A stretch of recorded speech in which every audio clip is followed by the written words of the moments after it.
ആശ്വാസം നേടാം. ഹൃത്തിനുള്ളിൽ ജീവൻ നൽകും വചനം, തിരുവചനം.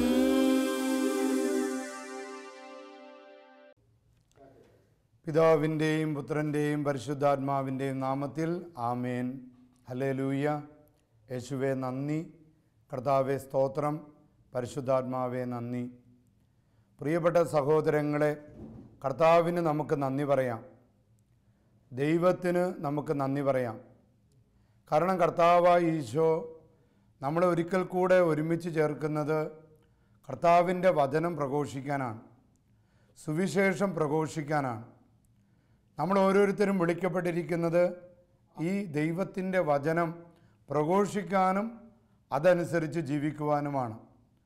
അതുകൊണ്ട് പ്രിയപ്പെട്ടവരെ, ഇന്നത്തെ ശുശ്രൂഷ നമുക്കെല്ലാവർക്കും വലിയ അനുഗ്രഹമാകട്ടെ എന്ന് പ്രാർത്ഥിക്കുകയാണ്. ഈ വചനം, തിരുവചനം എന്ന ശുശ്രൂഷയിലൂടെ കർത്താവിൻ്റെ വചനം നമ്മുടെ ഭവനങ്ങളിൽ വസിക്കട്ടെ. നമ്മുടെ നിയോഗങ്ങളിൽ കർത്താവിൻ്റെ വചനം വരട്ടെ. നമ്മുടെ പ്രാർത്ഥനകളെ ബലപ്പെടുത്തട്ടെ.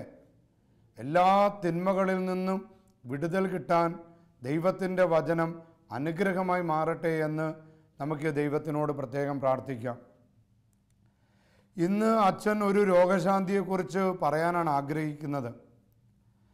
അപ്പോൾ രോഗശാന്തിയെക്കുറിച്ച് പ്രസംഗിക്കാനായിട്ട് തീരുമാനമെടുക്കാൻ കാരണങ്ങളിലൊന്ന്, എൻ്റെ അടുത്ത് 2 സഹോദരിമാർ വന്നു.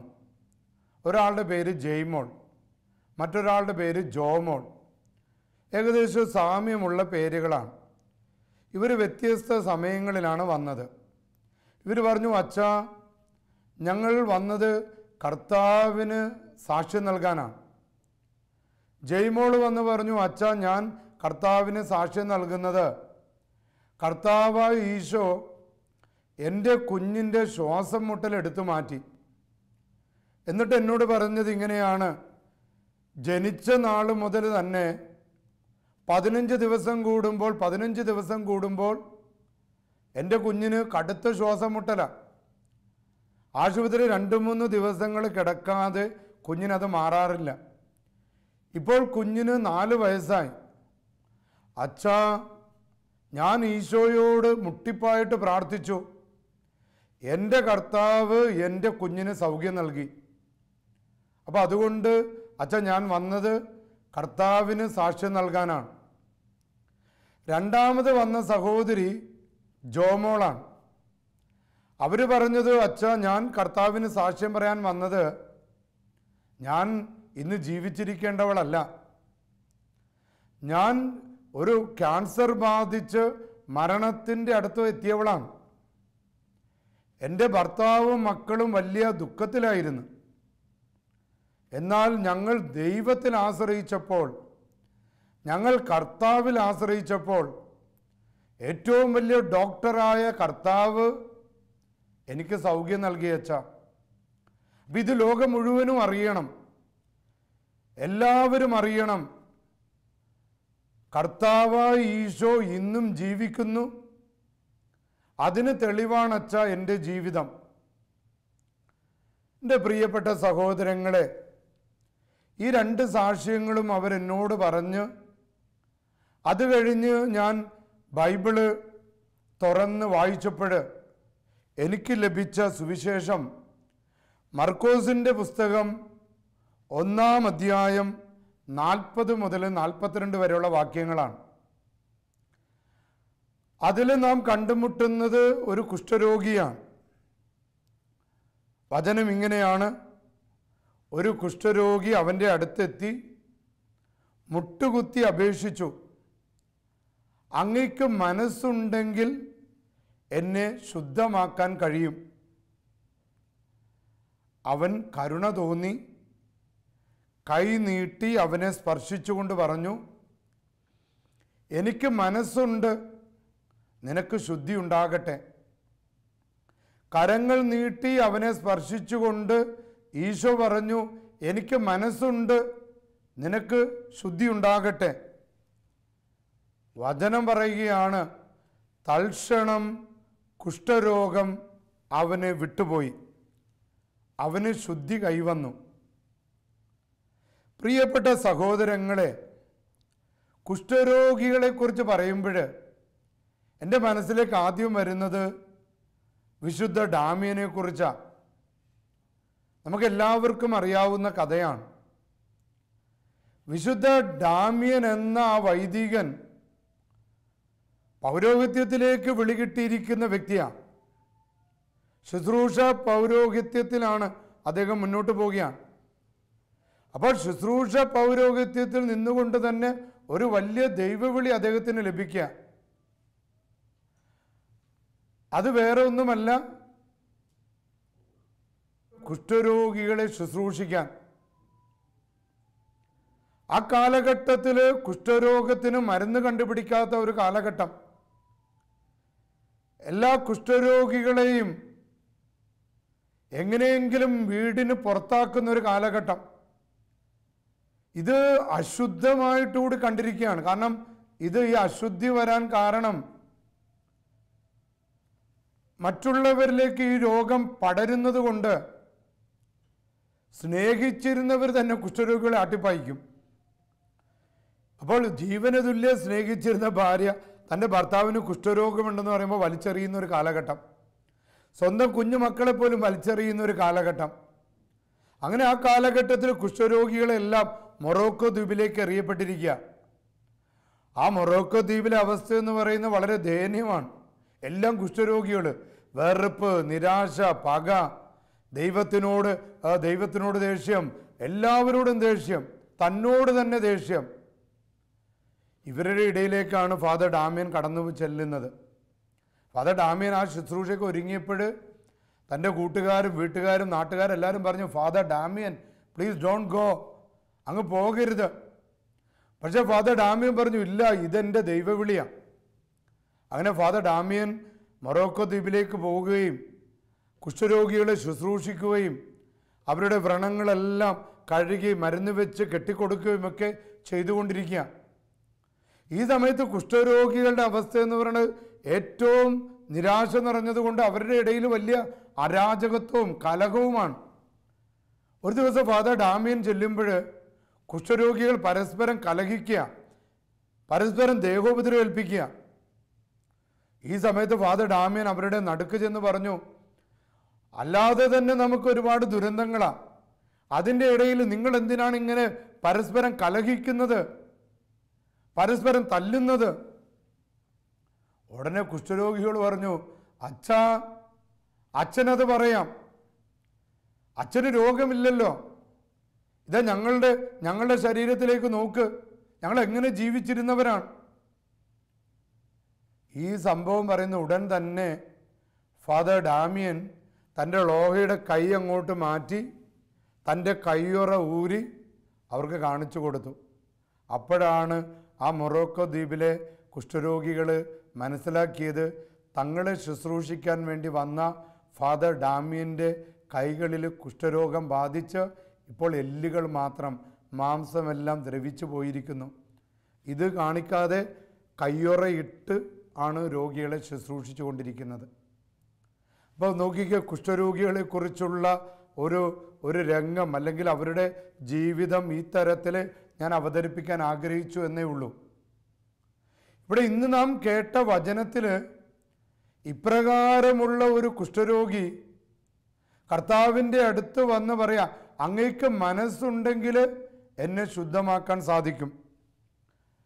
പ്രിയപ്പെട്ടവരെ, അടിസ്ഥാനപരമായിട്ട് ഇതൊരു രോഗശാന്തി പ്രാർത്ഥന മാത്രമല്ല, തൻ്റെ ശരീരത്തിന് മാത്രം രോഗശാന്തിക്ക് വേണ്ടിയുള്ളൊരു പ്രാർത്ഥനയല്ല, നേരെ മറിച്ച് ഒരു ആന്തരിക സൗഖ്യത്തിന് വേണ്ടിയുള്ള പ്രാർത്ഥന കൂടിയാണ്. ഒരു ശുദ്ധമാക്കപ്പെടുന്നതിന് വേണ്ടിയുള്ള ഒരു പ്രാർത്ഥനയാണ്. ചുരുക്കി പറഞ്ഞാൽ ഒരു രക്ഷയ്ക്ക് വേണ്ടിയുള്ള പ്രാർത്ഥനയാണ്. ഒന്ന് രക്ഷപ്പെടാനുള്ള ഒരു ദാഹം, ഒരു കൊതി, അതാണ് ആ കുഷ്ഠരോഗിയുടെ ആ പ്രാർത്ഥനയിൽ നിന്ന് നമുക്ക് മനസ്സിലാകുന്നത്. ഞാൻ നേരത്തെ സൂചിപ്പിച്ചതുപോലെ മരുന്നില്ലാതിരുന്ന കാലഘട്ടത്തിൽ കുഷ്ഠരോഗത്തെ വലിയ ഒരു ഭീകര രോഗമായിട്ട് കണ്ടിരുന്ന കാലഘട്ടമാണ് കർത്താവിൻ്റെ കാലഘട്ടം. ഈ സമയത്ത് കർത്താവിൻ്റെ അടുത്തേക്ക് വരുന്ന ഈ കുഷ്ഠരോഗി വളരെ പാത്തും പതുങ്ങിയുമൊക്കെയാണ് വരുന്നത്. അങ്ങനെയുള്ള ആ ഒരു കുഷ്ഠരോഗി യേശുവിനെ വിളിച്ചപ്പോൾ അവിടെ ഉണ്ടായിരുന്നവർ ഉറപ്പായിട്ടും പറഞ്ഞിട്ടുണ്ടാകും, ഈശോയെ പോകരുത്, സ്പർശിക്കരുത്. കാരണം കുഷ്ഠരോഗികളെ ആട്ടി ഓടിക്കുന്ന ഒരു കാലഘട്ടം, അവരിങ്ങനെ വളരെയധികം ഒറ്റപ്പെട്ടിരിക്കുന്ന ഒരു കാലഘട്ടം.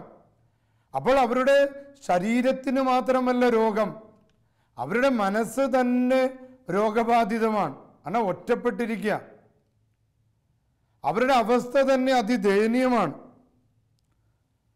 അപ്പോൾ ഇവിടെ ശരീരത്തിന് മാത്രമല്ല രോഗശാന്തി വേണ്ടത്, തൻ്റെ മനസ്സിൻ്റെ വേദനയ്ക്കും തൻ്റെ ദുരന്തത്തിനും ഒരു ഉത്തരം വേണം.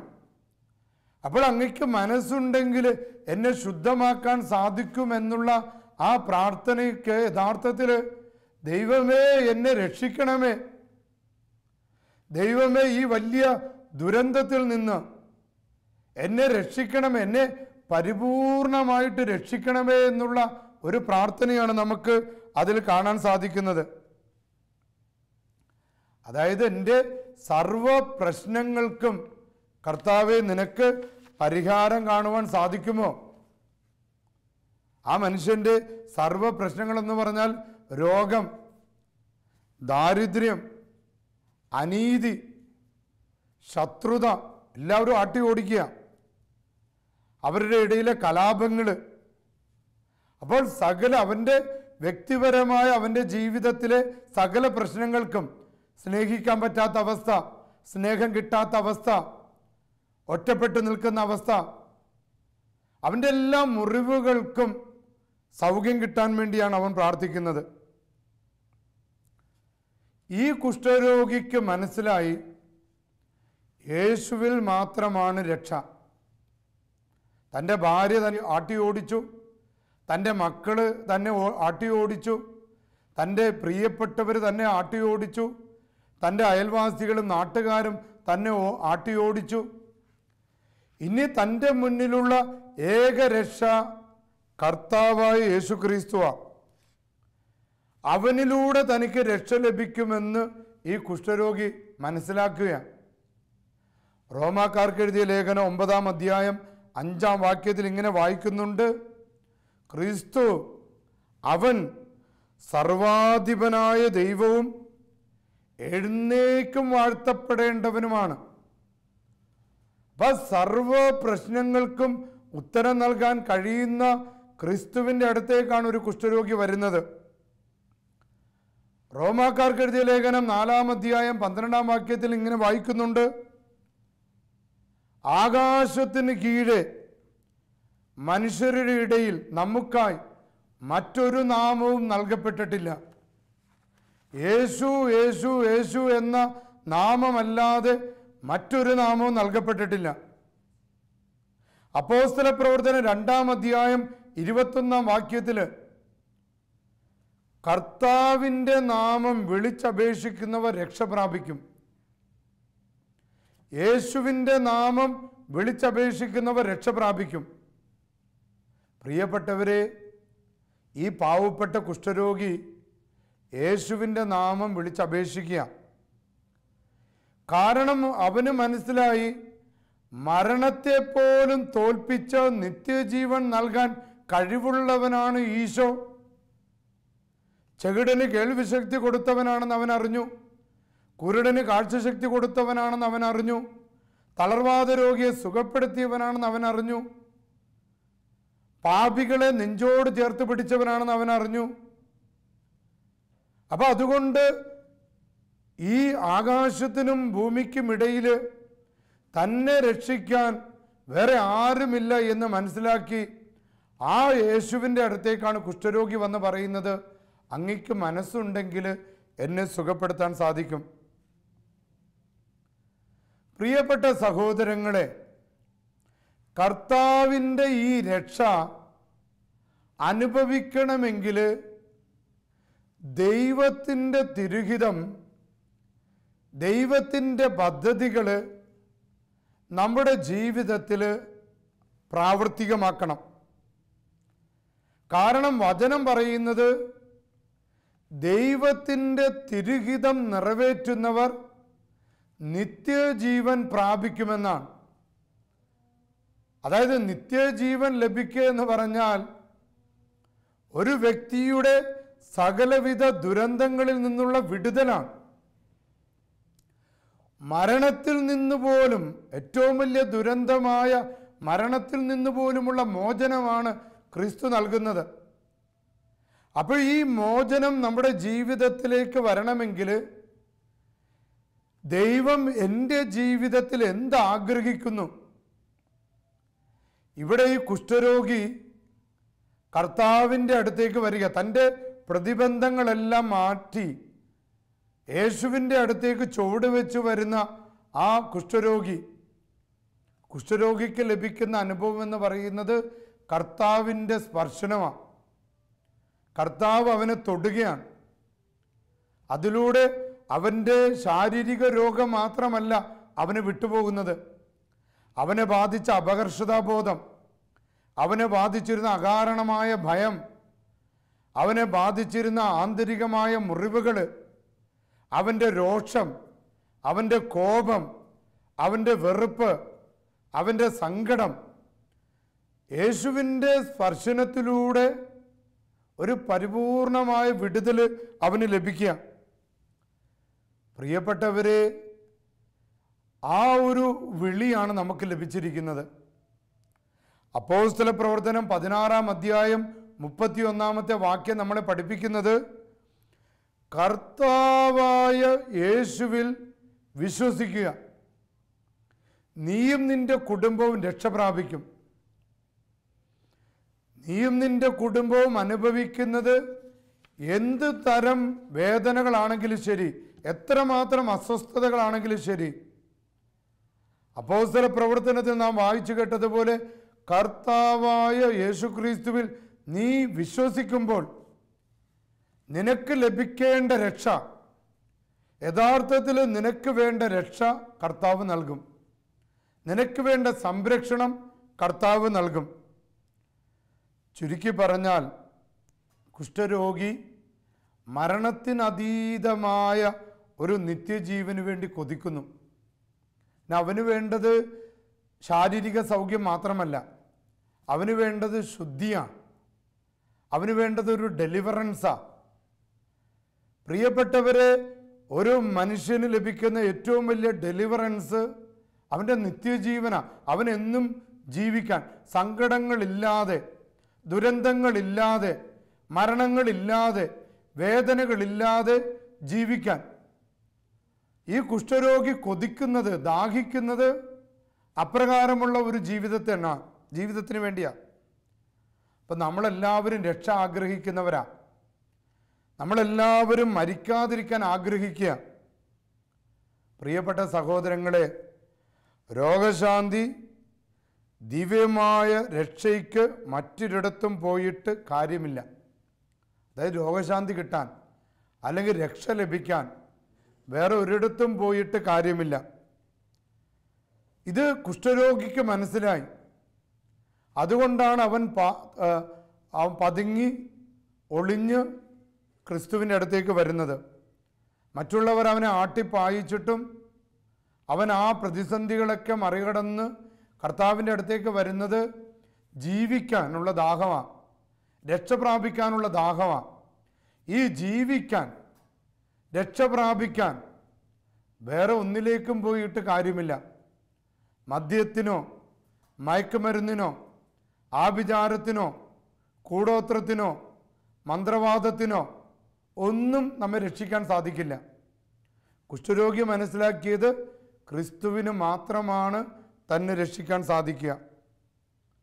ജെറമ്യ പ്രവാചകന്റെ പുസ്തകത്തിൽ 29-ാം അധ്യായം 11-ാമത്തെ വാക്യത്തിൽ ഇങ്ങനെ നാം വായിച്ചു കേൾക്കുന്നുണ്ട്, നിങ്ങളെക്കുറിച്ചുള്ള പദ്ധതി എൻ്റെ മനസ്സിലുണ്ട്. കാരണം നാം ദൈവത്തിൽ അഭയം തേടുമ്പോൾ ദൈവത്തിന് നമ്മളെക്കുറിച്ചുള്ള പദ്ധതി ദൈവത്തിൻ്റെ മനസ്സിലുണ്ട്. അത് നമ്മുടെ നാശത്തിനല്ല, ക്ഷേമത്തിനുള്ള പദ്ധതിയാണ്. ജെറമ്യാ പ്രവാചകനിലൂടെ ദൈവം പറയുന്നത്, പ്രിയപ്പെട്ട സഹോദരങ്ങളെ, നമ്മളെ ഓരോരുത്തരെ കുറിച്ച് ദൈവത്തിന് പദ്ധതിയുണ്ട്. ഇത് നമ്മുടെ നാശത്തിനല്ല, അതായത് നാം നാശത്തിലേക്ക് അല്ലെങ്കിൽ രോഗം മൂലം നശിക്കാനുള്ളവരല്ല. യഥാർത്ഥത്തിൽ നിത്യരക്ഷയ്ക്കുള്ള ഒരു വലിയ ഒരു വിളിയാണ് നമുക്ക് ലഭിച്ചിരിക്കുന്നത്. നമ്മുടെ ക്ഷേമത്തിലേക്കുള്ള വിളിയാണ്, കൊഴിഞ്ഞു പോകാനുള്ളതല്ല, എന്നും നിലനിൽക്കുന്നതാണ് ദൈവം നൽകുന്ന വിളി. എന്നും നിലനിൽക്കുന്ന ഒരു ജീവിതത്തിലേക്കുള്ള വലിയൊരു വിളിയാണ്, കർത്താവെ അങ്ങയ്ക്ക് മനസ്സുണ്ടെങ്കിൽ എന്നെ ശുദ്ധമാക്കണമേ എന്ന് കുഷ്ഠരോഗി പ്രാർത്ഥിച്ചപ്പോൾ കർത്താവായ ഈശോ തൻ്റെ സ്പർശനത്തിലൂടെ രോഗശാന്തി മാത്രമല്ല കൊടുക്കുന്നത്, അവന് രക്ഷ കൊടുക്കുകയാണ്, അവന് നിത്യജീവൻ കൊടുക്കുകയാണ്, അവന് ദൈവത്തിൻ്റെ പദ്ധതി അവന് മനസ്സിലാക്കി കൊടുക്കുക. ദൈവത്തിൻ്റെ പദ്ധതി ഈ കുഷ്ഠരോഗി കാണുന്നത് യേശുവിലാണ്. ജെറമ്യാ പ്രവാചകനിലൂടെ വചനം പറഞ്ഞിട്ടുള്ള ആ ദൈവിക പദ്ധതി ഈ മർക്കോസിൻ്റെ സുവിശേഷത്തിൽ നാം കണ്ടുമുട്ടിയ കുഷ്ഠരോഗി ആ പദ്ധതിയുടെ പൂർത്തീകരണം കാണുന്നത് യേശുവിലാണ്. സങ്കീർത്തനം 27:5 ഇപ്രകാരം വായിക്കുന്നുണ്ട്, ക്ലേശകാലത്ത് അവിടുന്ന് തൻ്റെ ആലയത്തിൽ എനിക്ക് അഭയം നൽകും. അപ്പോൾ വചനം മാംസം ധരിച്ച് ഈ ലോകത്തിലേക്ക് വന്നത് മാനവകുലത്തിൻ്റെ ക്ലേശത്തിന് അഭയം നൽകാനാണ്. ക്ലേശകാലത്ത് ഞാൻ എൻ്റെ ദൈവമേ എന്ന് വിളിക്കുമ്പോൾ എൻ്റെ ദൈവം എനിക്ക് അഭയം നൽകുന്നു. ആ ദൈവം സ്വയം വെളിപ്പെടുത്തി തന്നെ വെളിപ്പെടുത്തി നൽകിയതാണ് യേശുക്രിസ്തുവിനെ. യേശുക്രിസ്തുവാണ് ദൈവം നൽകിയിരിക്കുന്ന രക്ഷയുടെ അടയാളം. കുഷ്ഠരോഗിക്ക് അത് അനുഭവിക്കാൻ സാധിച്ചു. പ്രിയപ്പെട്ട സഹോദരങ്ങളെ, യേശു അവനെ സ്പർശിച്ചത് ദൈവത്തിൻ്റെ പദ്ധതിയുടെ വെളിപ്പെടുത്തലാണ്. അവിടെ ഇന്ന് നമുക്കറിയാം, പലരും അപ്പോൾ അവിടെ വെച്ച് പറഞ്ഞിട്ടുണ്ടാവും, അവൻ രോഗിയാണ്, അവൻ കുഷ്ഠരോഗിയാണ്, അവനെ സ്പർശിക്കരുത്. ഈശോ അവനെ സ്പർശിച്ചു. അവനെ മാറ്റി നിർത്തണമെന്ന് കൽപ്പിച്ചിട്ടും ഈശോ അവനെ മാറ്റി നിർത്തിയില്ല. അവനെ നെഞ്ചോട് ചേർത്ത് പിടിച്ചു.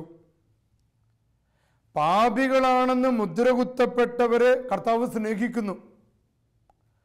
പുറംപോക്കിൽ വലിച്ചെറിയപ്പെട്ടവരെ കർത്താവ് കൂടെ നടത്തുന്നു. പ്രിയപ്പെട്ടവരെ, ആ രക്ഷാകര ചരിത്രം ഇന്നും തുടർന്നുകൊണ്ടിരിക്കുക. എവിടെയാണ് തുടർന്നുകൊണ്ടിരിക്കുന്നത്? വേറെ ഒരിടത്തുമല്ല. നമ്മുടെ പള്ളിയിലെ അൾത്താരയിൽ, തിരുവോസ്തിയിൽ കർത്താവായ ഈശോ സന്നിഹിതനാണ്. അവിടെ ചെന്ന്, കർത്താവേ, അങ്ങയ്ക്ക് മനസ്സുണ്ടെങ്കിൽ എന്നെ ശുദ്ധമാക്കാൻ സാധിക്കും.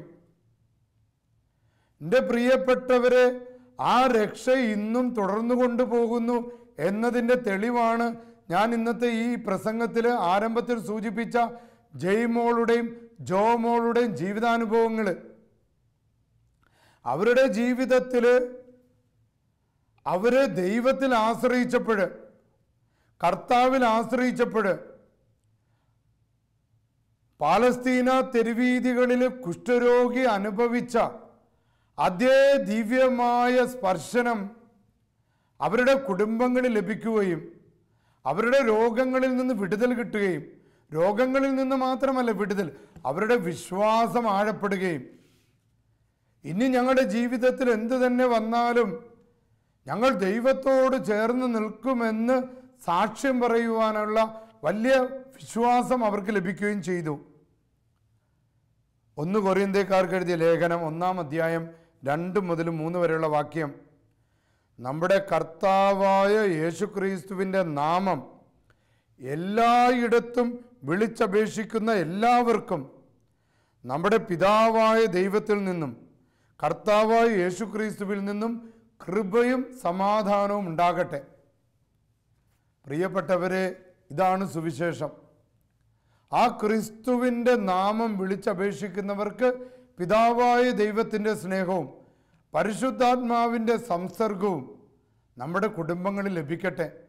അപ്പോൾ അടിസ്ഥാനപരമായിട്ട് നമുക്കൊരു വലിയ ഡെലിവറൻസ്, ഒരു ആത്മാവിന് ശാന്തി, അല്ലെങ്കിൽ ഒരു ആന്തരിക സൗഖ്യം, അല്ലെങ്കിൽ നമ്മുടെ പ്രശ്നങ്ങൾക്കൊക്കെ കർത്താവിൻ്റെ സാന്നിധ്യം കൊണ്ട് നമുക്ക് ലഭിക്കുന്ന അനുഗ്രഹങ്ങൾ, ഇതാണ് ഇന്നത്തെ വചനം തിരുവചനം ശുശ്രൂഷയിലൂടെ കർത്താവ് നമ്മെ ബോധ്യപ്പെടുത്തുന്നത്. പ്രിയപ്പെട്ട സഹോദരങ്ങളെ, നമുക്ക് പ്രാർത്ഥിക്കാം. ഈശോയെ, ഞങ്ങൾ രോഗികളാണ്, ഞങ്ങൾ ഒരുപാട് സങ്കടങ്ങളുള്ളവരാണ്. ഒരുപക്ഷെ ഞങ്ങളുടെ വിശ്വാസം വളരെ ചെറുതായിരിക്കാം. അതുകൊണ്ടായിരിക്കാം പലപ്പോഴും നിൻ്റെ സൗഖ്യ അനുഭവം ഞങ്ങൾക്ക് ഞങ്ങളുടെ കുടുംബത്തിന് ലഭിക്കാത്തത്. കർത്താവേ, ഞങ്ങളിന്ന് പ്രാർത്ഥിക്കുന്നത് ഞങ്ങളുടെ വിശ്വാസത്തെ ആഴപ്പെടുത്തണമേ. ഞങ്ങളുടെ വിശ്വാസത്തെ ആഴപ്പെടുത്തി ആ കുഷ്ഠരോഗി അങ്ങിൽ ആശ്രയിച്ചതുപോലെ കർത്താവെ അങ്ങിൽ ആശ്രയിക്കുവാനും സൗഖ്യം ലഭിക്കുവാനും ഞങ്ങൾക്കിടവരുത്തണമേ. കർത്താവായ ഈശോയെ, ഇന്നെല്ലാ രോഗികളെ സുഖപ്പെടുത്തണമേ. ഈ വചനം കേട്ടുകൊണ്ടിരിക്കുന്ന കിടപ്പ് രോഗികളെയും, തലവേദന, തലകറക്കം, പ്രഷർ, ഷുഗർ, കൊളസ്ട്രോള്, വാതരോഗങ്ങൾ, നടുവിൻ്റെ വേദനകൾ, ക്യാൻസറുകൾ, കുഞ്ഞുങ്ങളില്ലാത്ത അവസ്ഥകൾ, ഈ മേഖലകളിലുള്ള എല്ലാ രോഗങ്ങളെയും കർത്താവായ യേശുവേ നിൻ്റെ നാമത്താൽ എടുത്തു മാറ്റണമേ. സർവശക്തനായ ദൈവം പിതാവും പുത്രനും പരിശുദ്ധാത്മാവും നിങ്ങളെ അനുഗ്രഹിക്കുമാറാകട്ടെ.